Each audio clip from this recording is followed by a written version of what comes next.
I worked as a security guard at a large hotel in Las Vegas during my late 20s. It paid way better than pretty much any other job nearby that I was actually qualified for, but the most annoying part about it was the scheduling and the staff. At the time, the building was having trouble with a lack of staff to cover shifts, so my schedule would be mornings, evenings, or overnights, all randomly throughout the week. It made it really hard to even sleep sometimes, but again, I liked the money. Anyways, I was working a late evening shift this night and was at the front desk talking to two of my coworkers. It was around 11, and my shift ended at 12, so we were just passing the time. In the middle of our conversation, the phone rang on the desk that I was leaning on. Checking the number, it was from one of the rooms in the hotel, so I picked it up and asked how I could help them. A man spoke, saying that there was something going on in one of the rooms down the hall and that he was really worried about it. I asked him what he meant, and he frantically responded, telling me to come up quick because he was getting really nervous.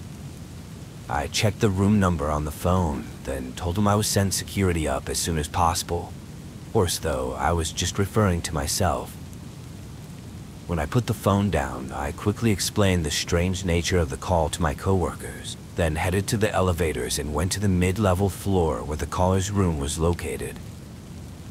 Walking down the hallway, there was a strange sense of absolute silence. I expected to hear whatever the caller was talking about, but there were no loud noises coming from anywhere on the floor. I also kind of expected the caller to have been standing by their door waiting for me or something, but the door was closed. I knocked on the door, loudly announcing that it was hotel security. I didn't hear any movement or sounds coming from the room at all, and after a minute of no answer, I walked down to the end of the hallway, listening intently for anything unusual, then continued back to the door, knocking again. A few moments later, though, the room behind me opened their door and an older woman asked if I was security.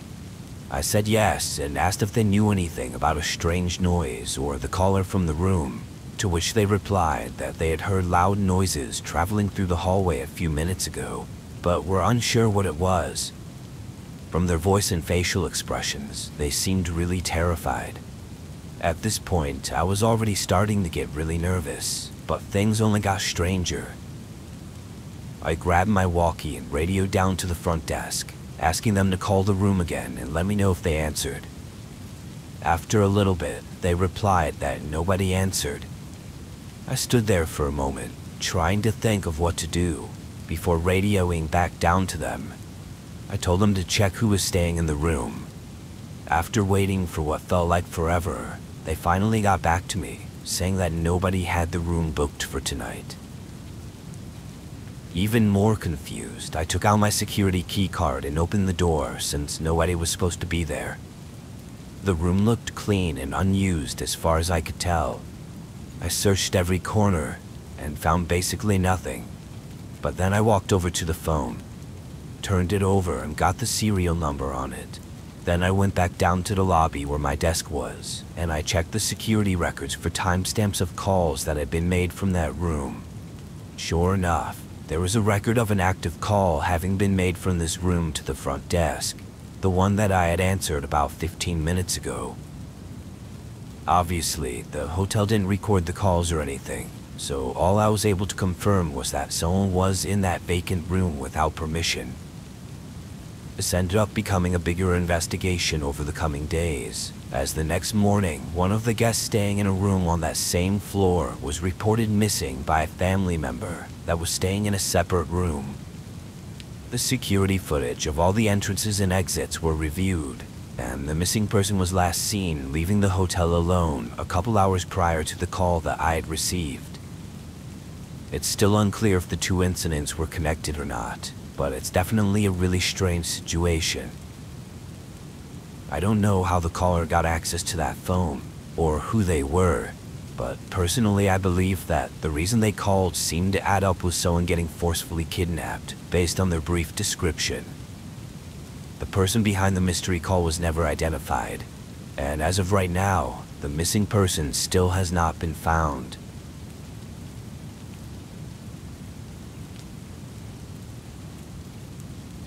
This happened to me during a business trip that I took last year for work. I arrived at the hotel and picked up my key to the room, which my company had paid for. It was a nice-looking hotel on the inside, though a bit smaller than most other hotels. There were maybe 30 to 40 rooms total, and only 3 stories. My room was on the top floor, so I took the elevator up and started making my way down the hallway. I put my bags down by the door and reached into my pocket for the room key. But just as I did that, the neighboring room's door opens and a man steps into the hall. He greeted me, mentioning that he was my neighbor, and held his hand out, gesturing for a handshake. I confusingly shook it and told him my name, then started making my way into the room. As I walked in, I noticed that he went back into his room as well and shut the door. I thought it was strange that someone would come out of their temporary hotel room just to greet me as their temporary neighbor, but some people are just like that, I guess. I unpacked my small suitcase and duffel bag, then laid on the bed and turned on the TV. It was pretty late already, and I was tired from the flight, so I planned on going to bed early that night. I took a quick shower, then turned off all the lights. I laid there, trying to sleep for almost 20 minutes, before hearing the neighbor's door creak open, followed by seeing their shadow walk by my door, but they stopped just before they passed my room. Through the sliver of light under the door, I could see their shadow get closer for a second, before backing away and continuing down the hall.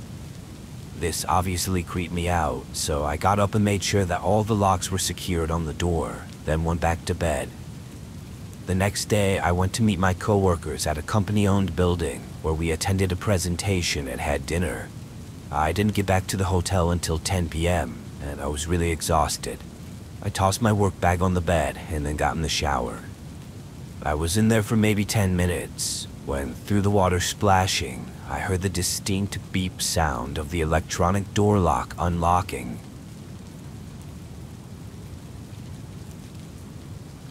I knew it was too late for it to be the cleaning services, so my mind instantly jumped to the strange man staying in the room next to mine, but I didn't know how he could possibly have a key card that could unlock my door. Not knowing what to do, I stood there silently as I listened to the door slowly open and then close, followed by footsteps walking past the bathroom door. The shower running, I knew that they had to know that I was in there, which terrified me even more. I tried to quietly step out of the shower as to not alarm them. Then I quietly put on a pair of pants that I had laying on the ground. Making sure to lock it, I leaned my ear up against the bathroom door and listened. I could hear a faint noise, sounding like someone was searching through one of my bags. Of course, I wanted to confront them, but for all I knew, they could have a gun or a knife. In the moment, I really just felt helpless and frozen in fear. I had no idea what this guy could want from me, but soon the room went silent. While I didn't have my phone with me, I figured my best bet was to call for help. At the very least, it would hopefully get the guy to run away. I took a deep breath, then started banging on the bathroom door, yelling for help as loud as I could.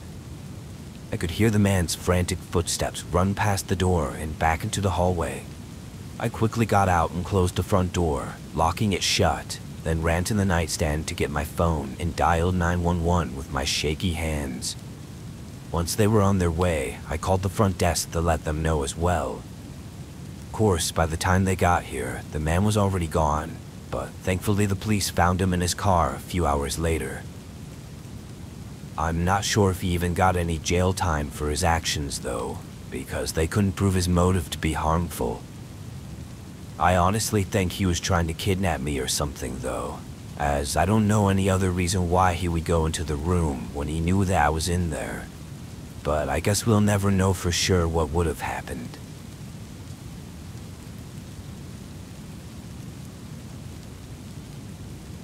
My family would take yearly vacations to a different hotel and resort every summer.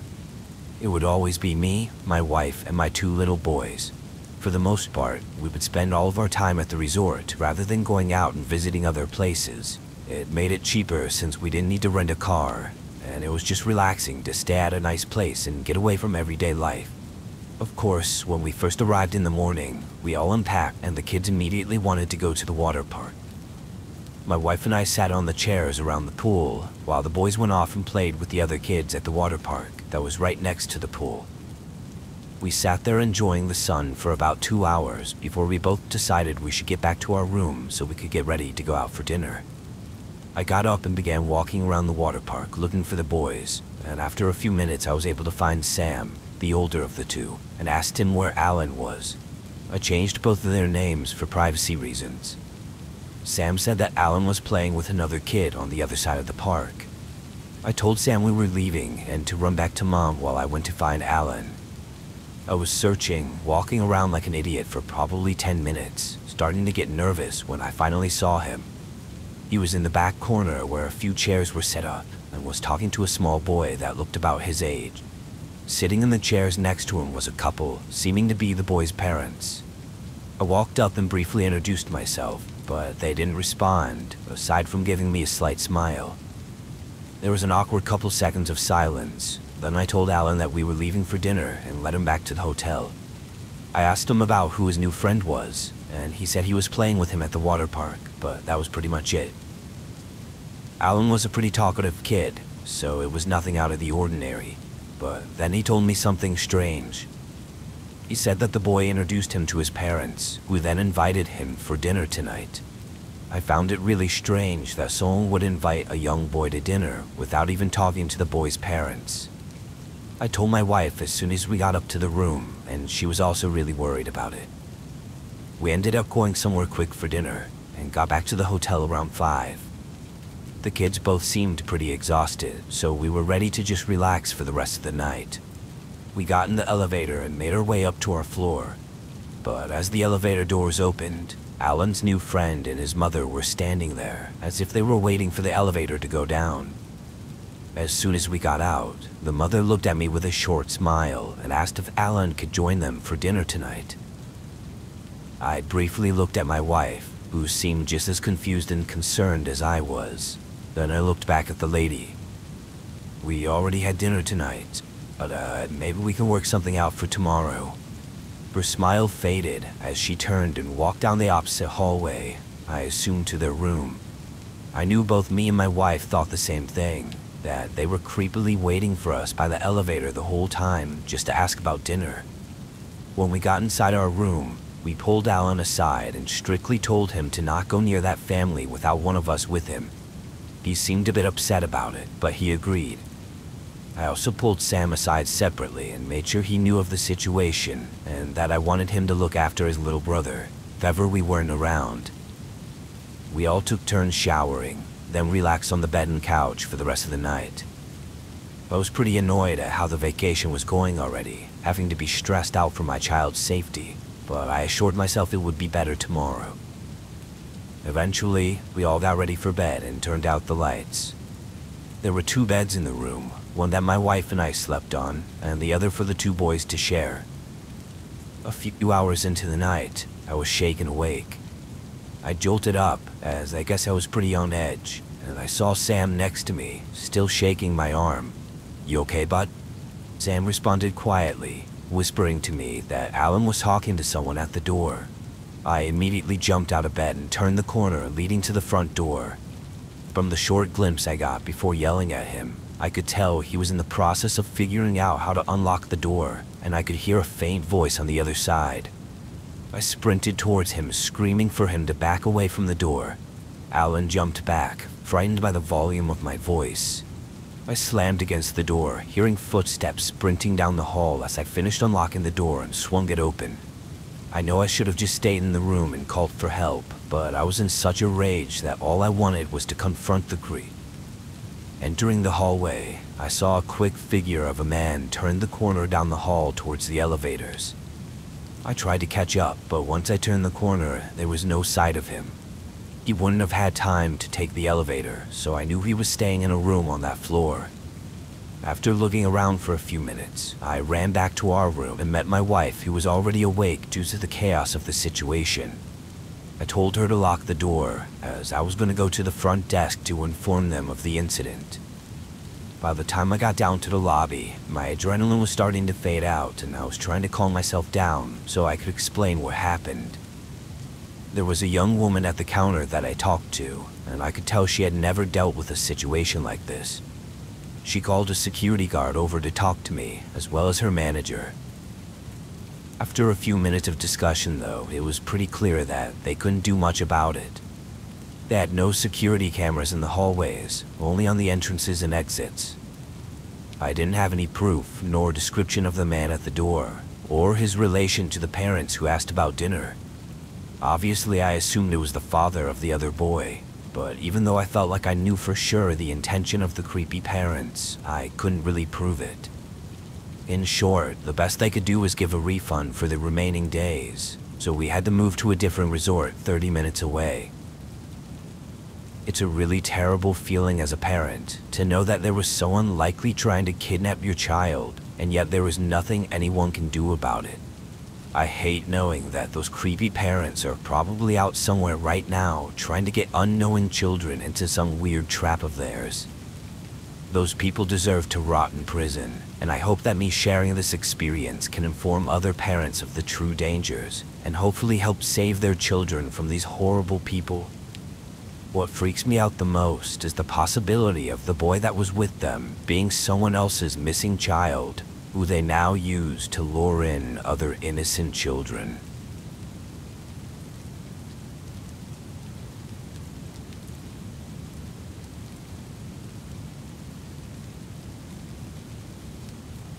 I'm an older guy in my late 40s.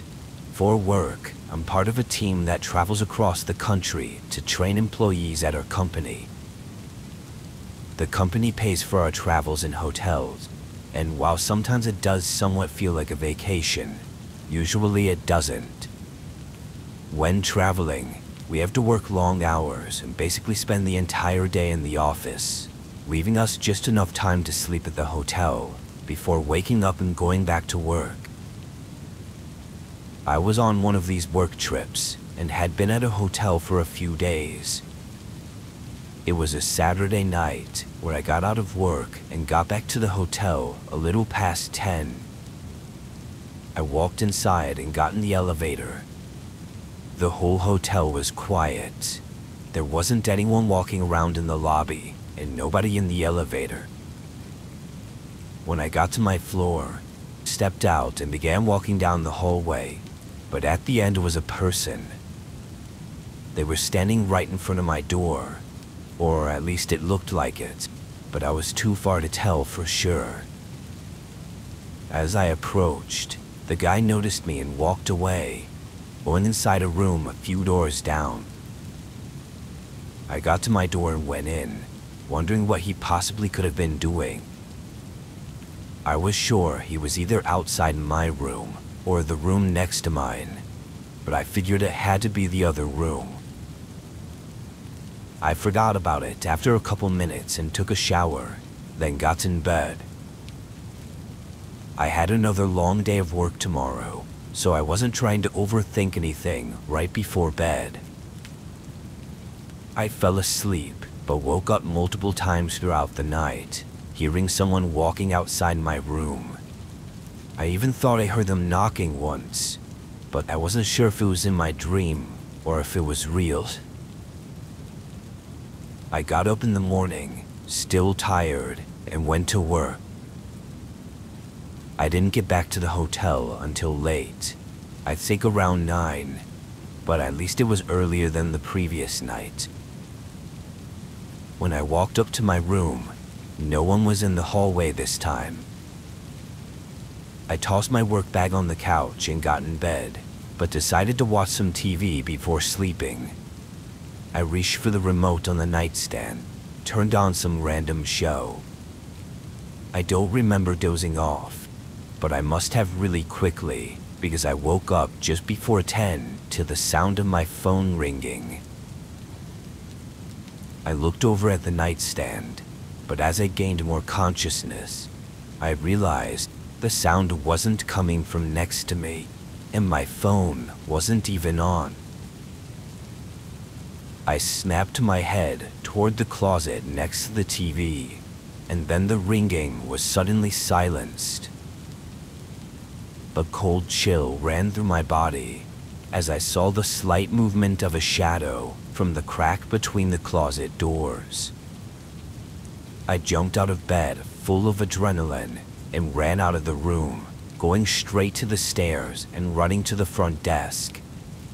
They called for security, who came a few minutes later and went into the room to search. And after 30 seconds, they came out holding a man. The same man I'd seen in the hallway before. I couldn't believe he didn't try to run away, but they said he was still in the closet. As far as I know, the guy had no idea who I was or anything, and didn't give any specific reasons as to why he broke into my room and hid in the closet. Knowing he was sitting in the closet at the end of the bed, probably watching me through the cracks, makes my body shake. I guess he was just crazy, but it terrifies me to think about what could have happened if his phone didn't ring.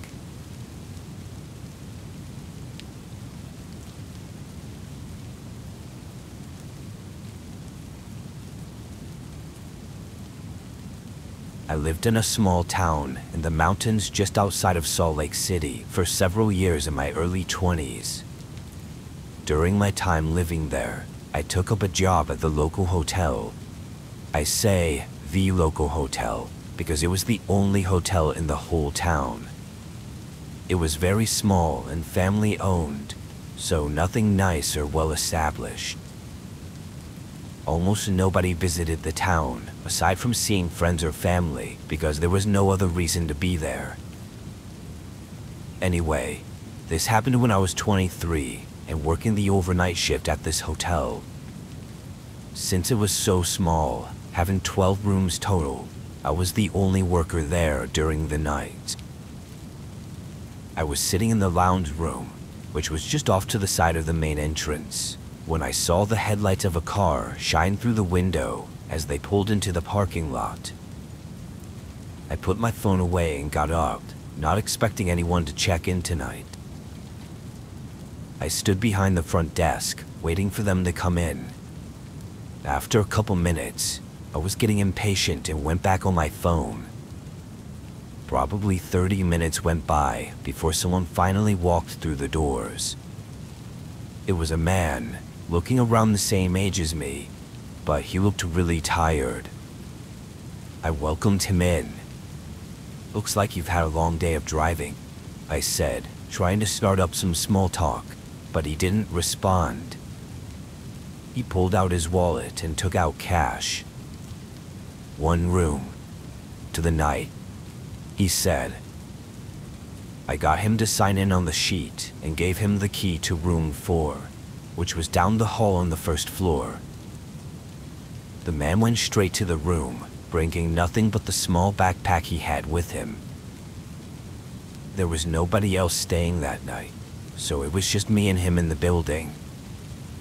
I knew he was probably just passing through and was tired from driving, but his attitude gave me an uncomfortable sense.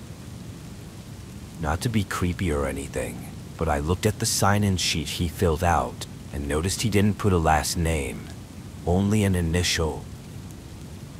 His first name was Daniel, too, so it was about as generic as it could be. The hotel has never needed these sheets before, though, so having them filled out was pretty much pointless. I went back to the lounge and sat down, putting headphones in and watching a movie I had downloaded on my phone. About an hour in, something caught my attention. A muted thump came from down the hall, making the floor vibrate under me, like something had shaken the building.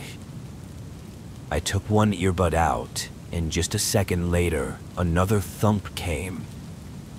I stood up and walked quickly to the end of the hall, seeing nothing. I knew it had to be the man. My first thought was that maybe he had knocked something over or broken something by accident. I walked up to his door and knocked. "Sir, are you okay?" I called out, but there was no reply. I waited another few seconds, then leaned my head closer and listened more carefully, hearing faint breathing from the other side of the door. He was standing there, trying to be quiet. It really creeped me out, so I backed away and went to the front desk, staying more aware for the next little while. The rest of the night went by without sound or issue, but in the morning when checkout time came, he never came up to the front desk. There really wasn't any rush, so I let him have an extra hour before I began wondering if he'd even planned to leave. I knocked on his door, but there was no answer. Eventually, I got the spare key and unlocked the door, but it still wouldn't open. It would barely even budge, and I ended up having to call the owners. When we finally managed to force the door open, we found that the room's dresser was pushed in front of the door to keep us out. What we didn't find was the man. He wasn't in the room, but I never saw him leave the hotel through the only entrance and exit. His car was still in the parking lot too, which made it all the more confusing. We looked around the room some more, but didn't find anything else strange aside from the dresser that he used as a barricade. I think I actually would have been less creeped out if we found other strange things, but seeing everything else look normal just gave me chills. We never found out who the man was, where he went, or what he was doing at the hotel.